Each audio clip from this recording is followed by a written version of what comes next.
In this video, I'm going to show you how to build a complete animated chart scene using the Scene Assembler. This is one of our newest tools, but this tool is going to make it super easy for you to quickly build a scene, create a strategy, put it all together in the quickest amount of time. So when you open it up, you get a bunch of different settings. You get the candle setting, you get the zone overlay, position, circle, text, arrow, line, Fibonacci, and line path. These are some of the most used tools you'll use as a trader to build your strategies and make awesome animations. So what you want to do, first of all, we can start with the candles. So you can see we start with the customized candles on the chart. Over here, if we click, it's showing you we've got 12 candles on the chart. So it's showing you 12 candles and it's showing you they're going up. This slider can reduce the amount of candles or it can increase the amount of candles. And then what we can do is we can add another swing. So we add a swing and then we select down and it's going to show down candles. And then we can increase the amount of down candles there. So this is quite perfect. You can see we've got an uptrend. It taps at a specific level and then we get a rejection. So for this video, I'm going to keep it simple, but I'm going to show you how quick and easy it is to put a chart together, to put an animation together that looks super amazing.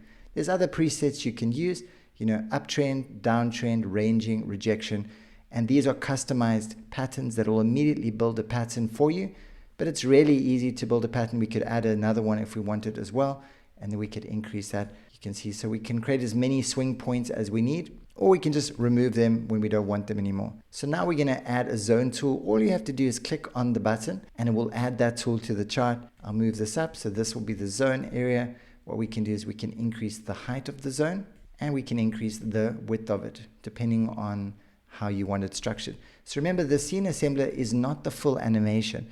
It's just a tool to allow you to build the full animation, all the components together super quick and easy. And then when we build the scene, it throws them onto the chart and then we can go into each layer individually to add customization if you choose to customize it and make it even more detailed the way you want. So we'll put that over here. Then we've got the position tool. So we can say, imagine price tapped into that level and then we wanted to look for our short position. So you can see over here, we need to drag this over here. That'll be our short position. Wait, let's go short. And that would be our short position right over there. There we go. So then we can choose how long, how do we want to pull this out, risk to reward ratio. There we go. Stop loss. There we go. That sounds good.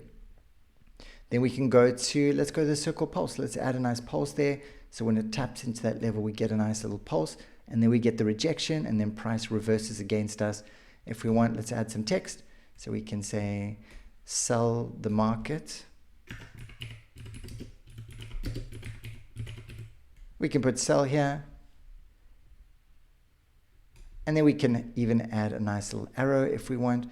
This will really make it look nice. We can add a little arrow so it points to that direction. And I think that's perfect. We've also got the option to add trend lines, the Fibonacci, and also the line path tool, but we're not going to use any of those. So you can see we've thrown this together nice and quick. Once you've built your scene, then we just click build scene and you can see immediately it throws it onto the chart and then you can play it out. So now we just have to align with the actual timing of things. So once you've got it built, we can click on each one. You can see this needs to come out a little bit more. We can add the animation. So let's check. So now we will just build our scene. Perfect, perfect. So now what I want to do is I want the candles to pause at that specific point. So we click on the group candle builder. It opens the layer. We go down to pause points and then I can click that specific candle. I want it to pause for 2 seconds. So let's see now. Goes up, taps into that candle, pauses for 2 seconds. Perfect. Then carries on. Fantastic. What I also want to do is I want to bring them a little bit closer together. So we go up over here. I want to make the gap a little bit closer and I want to make the wicks a little bit tinier. There we go. So you can really just customize how you want. I can also just touch up that. Maybe I don't want so many wicks to show over here, so that looks cool. There we go. Perfect. So let's test this out now. Taps in there. And now what we want the actual circle to go on. So now that we've got the circle there, we can add another pulse effect because now we want to add a cool effect with the circle. So let's go into the circle. I like to use the burst setting and both. something I really love to use. So what we'll do is, can you see now, if I grab this, it's moving the candles and not the circles, because the circle is underneath the group builder. So what we want to do is add a new layer, put the circle on top.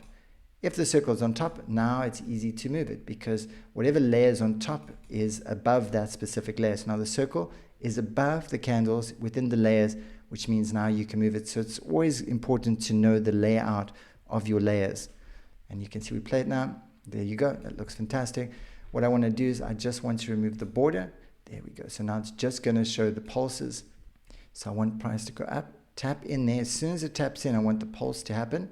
And then I also want the short tool to kick into play. So the short tool comes in. I want to make the short tool a little bit smaller, so it's just easier. So this is just going to show our position. I'm going to increase the zone opacity so it just stands out a little bit more. There we go. Looks nice.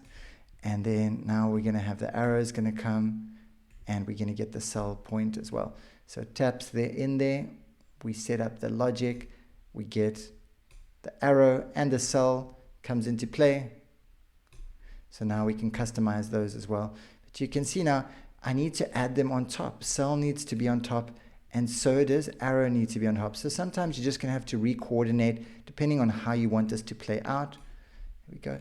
So now that this is on top, it's easier for me to navigate and use. So I want to put that there, and then I have sell over here.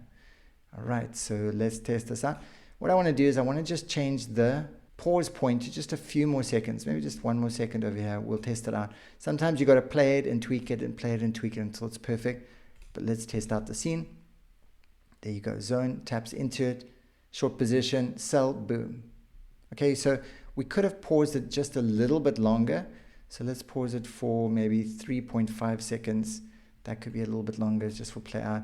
We can make this a little bit shorter. That can be right there. Okay, let's play the scene now. Taps into. Okay, so I want this zone to actually come a little bit sooner. Let's put in the beginning. So the zone comes, there we go. And I want it to come in a bit slower. So the zone's coming in a little bit fast for me. So let's slow it down a lot. There we go. Perfect. Oh, maybe a little bit more. There we go. Okay. Comes in, taps in, there you go. Short position, sell, boom. What would normally take 15 minutes of layer by layer building, we were able to build in 5 minutes or less.